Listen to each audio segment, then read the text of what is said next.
Hello grade 7 students. In this video we'll start about respiration part 3. Before we start we have to go through some revision about the respiration in human and in some insects. You have to know that the respiratory system of human composed of different organs: mouth, nose, pharynx, the larynx, the trachea and the lungs. The lungs, they represent the most important organ throughout the respiratory system of human. So the pathway along the respiratory system includes the nose, the pharynx, larynx, the trachea, the bronchus, the bronchioles, and the alveoli. Breathing, as we said, is the actual mechanical intake of air. Breathing consists of two different phases. Number one is called inhalation, and number two is called exhalation, and they represent what's known by the respiratory movements. Inhalation is the process of taking air inside the body. That's why it's called inhalation. While exhalation, releasing air outside the body. Air will exit outside the body. So thoracic cage during inhalation, it's raised, while during exhalation, it's lowered. State of the lungs, they are being inflated, they are full of air, while during exhalation they are deflated. Volume of the thoracic cage will increase, while in the exhalation it will decrease. Pathway of the air during inhalation, it comes from outside the body, from the environment, to inside, while during exhalation it moves from inside the body to outside. Let's start about the respiratory movements in insects. So here let's talk about the respiratory movements of grasshoppers. In the first figure, the abdomen is raised, while in the second, the abdomen is lowered. So you have to know first that during inhalation, the abdomen is lowered, while during exhalation, the abdomen is raised. So if the abdomen is lowered, the grasshopper has inhaled air, while during the exhalation, if the abdomen is raised, the grasshopper has exhaled air. So whenever you have lowered abdomen, we have inhaled air, while the abdomen is raised, we have exhaled air. So about the grasshopper, the body of the grasshopper is divided into three parts. The first part, it's the head. The second is called the thorax, and here we have the abdomen. Pay attention, we have an important part in the abdomen. It's called the spiracles. They have an important role in breathing. So here air gets in through the spiracles and it will go out through the same way and also through the spiracles. You have to know that the air will enter through the spiracles and will move through the trachea, where the trachea is the respiratory organ in all insects. So till now we have two respiratory organs. We have the lungs in mammals and we have the trachea in insects. Both of them, mammals and insects, they live on land. So here is the time for the aquatic life fun. So here the fish says it's my turn. What about the fish? The fish has two important organs that are interfering in the process of respiration. We have the mouth and we have the operculum. So here in the first figure, the mouth is open while the operculum is closed. So when the mouth is open and the operculum is closed, the water will get in through the mouth and we are in the inhalation process. Whereas in the second figure, the mouth is closed while the operculum is opened. So here we are talking about the process of exhalation. So the fish respire through this. Whenever the mouth is open and the operculum is closed, we are talking about inhalation. While when the mouth is closed and the operculum is open, we are talking about exhalation. So as a conclusion, when the mouth of the fish is open while the operculum is closed, water will flow into the fish. And here we are talking about inhalation. While during exhalation, the mouth of the fish will be closed while the operculum is open. Here, the water will flow out of the operculum. So here we are talking about exhalation. So what is the respiratory organ in the fish? First, it's the mouth. No. Operculum? No. It's the gills. So the gills, they are a respiratory organ of the fish. So respiratory movement allow the renewal of water or air and contact with the respiratory organ. So this is important of the respiratory movement, inhalation and exhalation. They allow the renewal of air or water. So new water will enter if it's an aquatic animal like the fish, or new air will enter if it's an animal that lives on land like insects and mammals. So this will renew the air, and new air or new water will be in contact with the respiratory organ. For example, in the mammals, it's the lungs, the trachea in the insects, and the gills in the fish. Let's move now to activity 2, talking about the respiratory gas exchange. So here, the air gets in. Here, the animals, they will use oxygen. So inhalation, air gets in for the animals living on land, like the insects and mammals, while the air gets out through the process of exhalation. While the animals living in water, water gets in during inhalation, and water goes out in the process of exhalation. So inhalation, where the air or water they get in, while exhalation is where the air gets out or the water gets out. So here we are talking about the respiration or the respiratory movement, inhalation and exhalation. So this is an important diagram that shows whenever the air gets in, we are talking about inhalation, and when the air gets out, we are talking about exhalation. While when the water gets in the animals living in water, aquatic animals, also we are talking about inhalation. So in, always we are talking about inhalation.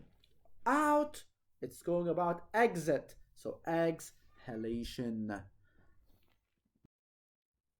Here we have some questions. When animals or plants respire, what happens to the air or the water around them? What happens to the gases?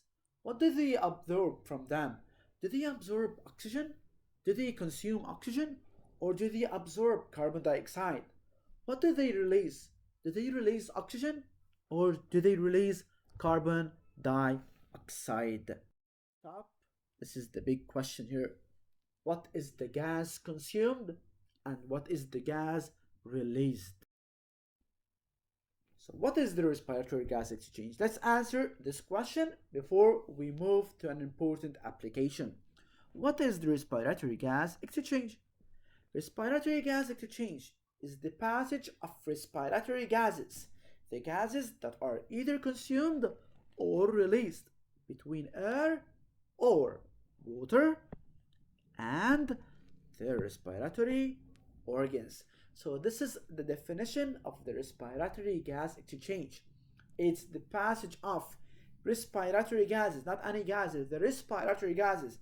Mainly they are oxygen and carbon dioxide between air and water, or water, maybe it's air if it's living on land, or water if it's living in water, it's aquatic animal, and the respiratory organs, whether they are the lungs in mammals, trachea in insects, or the gills in aquatic animals like the fish. So which gases are the respiratory gases? To answer this question, let's So let's move to this application or this experiment. Here we have a fish that's placed inside a test tube connected to a device that measures the amount of different gases. So the aim of this experiment, aim also is called the objective, and also it's called the purpose. What is the aim or the objective or the purpose is why do we do this experiment? This experiment is done to study the respiratory gas exchange in fish. So this is called the aim, or it's called the purpose, or it's called the objective. All of them, they have the same meaning. Objective, aim, or purpose. All of them, they have the same meaning. Here we move to this activity respiratory gas exchange in this table showing the variation of the quantity of oxygen, carbon dioxide, and nitrogen gases in water in milliliter as a function of time in minutes. So always the one in the table above should be down in the graph. So we want to do the graph. On the x-axis we have the time in minutes, and in the y-axis we have the quantity of gases. So always the one on the top will be down on the x-axis, and the one on the top should be down in the table, which is the quantity of gases, either oxygen or carbon dioxide and the nitrogen gas. Here, as you see, as the time increases from 0 to 6, what happened for the oxygen gas, the quantity of oxygen gas in water in milliliter, this is the unit here. Okay, so the one quantity of oxygen, it was 7, then 6.6, then 6.4, then 6.2, then 6.1, then 5.8, then 5.6. The quantity is decreasing. While that of carbon dioxide, it was a 3, 3.2, 3.3, 3.5, 3.8, 4, and 4.1. So it's increasing. While that of nitrogen gas, it remains the same. It remains constant. It doesn't change. It stays at 19 milliliter. So here we can say that oxygen gas decreases, carbon dioxide increases. Let's move now to the questions. They need here to transform this table into a graph. We have to interpret. What would you deduce? Let's remember together what is interpret. Interpret, it's analyze plus indication. You have to say this indicates that. So this is interpret. Analyze plus an indication. So let's transform this table into a graph. We'll start one by one. First, we will start with the oxygen gas. The amount of oxygen is decreasing. From time 0, it was 7 milliliter, while after 6 minutes, it decreases to about 5.6. So this is for the oxygen. We gave it the red color. Here on the x-axis, we have the titles, time in minutes, and for the white, quantity of gas in milliliter. Why did I say, for example, quantity of oxygen gas? We have different gases. We have oxygen, we have carbon dioxide, and also we have the nitrogen gas. Okay, that's why I didn't mention the name of the gas. So here first we have the amount of oxygen gas as the time increases from 0 to 6. This is the analysis for this one. So as the time increases from 0 to 6 minutes, the quantity of oxygen gas decreases to reach the minimum value, which is 5.6 milliliter. This is for the oxygen, and here I used the red color for the oxygen, and also we'll give it the legend at the end. So first we give the title for the axis, time in minutes, quantity of gas. Also we give it a scale, so every 1 centimeter on the x-axis it represents 1 minute, and every 1 centimeter on the y-axis it represents 1 milliliter. So if I give it the scale, on x-axis 1 centimeter, it gives 1 minute, while on y-axis every 1 centimeter it gives 1 milliliter. Or if you want to use a graph paper, you can do it every 1 centimeter like this, and on the x-axis it's 1 minute, or on the y-axis it's 1 milliliter. Either you can use this one or use this one for the scale, not both, only one of them. Okay, here the title, a graph showing the variation, the quantity of oxygen, carbon dioxide and nitrogen gas in water in milliliter as a function of time. Here we'll finish first for the oxygen gas. Let's move now for carbon dioxide. Carbon dioxide, I used the green color. The quantity of carbon dioxide at time 0, it was 3 milliliter, while after the time moves to about 6, the amount of oxygen gas, it increases to reach about 4.1. So this is 4.1, which is the maximum value in this gas. So you have to say that as time increases, the quantity of carbon dioxide, it increases to reach the maximum, the highest value, which is 4.1 at time equals 6 minutes. So what does this indicate? If we want to move for indication, we'll move it at the end. So this is the analysis. As the time increases from 0 to 6 minutes, the amount of carbon dioxide increases from 3 to reach its maximum, which is 4.1. Now, let's move for the nitrogen gas. The nitrogen gas, it's the one in blue. So here we gave the legend. The one in the blue is the nitrogen. In green, the carbon dioxide. In red, it's the oxygen. Carbon dioxide, it's increasing. The oxygen gas, it's decreasing. What does this mean? This means it's the oxygen gas, it's consumed by the fish, while the carbon dioxide, it is released. That's why it increases. While the nitrogen, it remains the same. It remains the same at 19. Here, I used something special. In the graph, since I don't have enough space, so I put dashes here. While you on the graph paper, you have to draw 7, then you have 8, 9, 10, 11, 12, 13, 14, 15 to reach the 19. Here I don't have enough space, so I put a dash and then 19, since I don't have enough space to draw the 19. Okay, so here the 19, it's constant. It doesn't change. It remains constant. What the meaning of constant? Constant meaning that it does not change. It remains the same. So the amount of nitrogen, it remains the same as the time increases from 1 to 6. What does this mean? This means that the nitrogen gas is not released or it's not absorbed by the fish, meaning that nitrogen, it's not a respiratory gas. So let's interpret.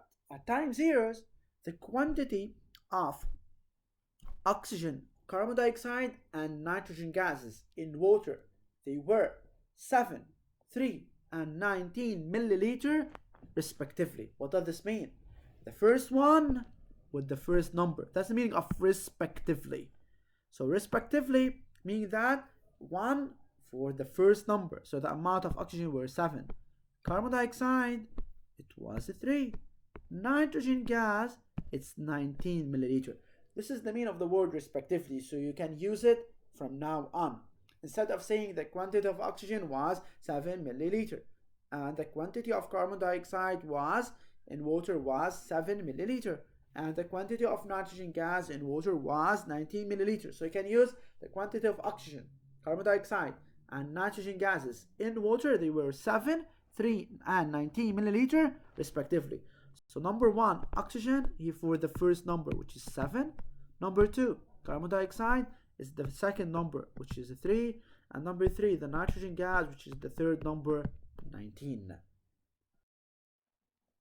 As the time passes from 0 to 6, the quantity of oxygen gas, it decreases to reach the minimum value 5.6 after 6 minutes. This is the analyze.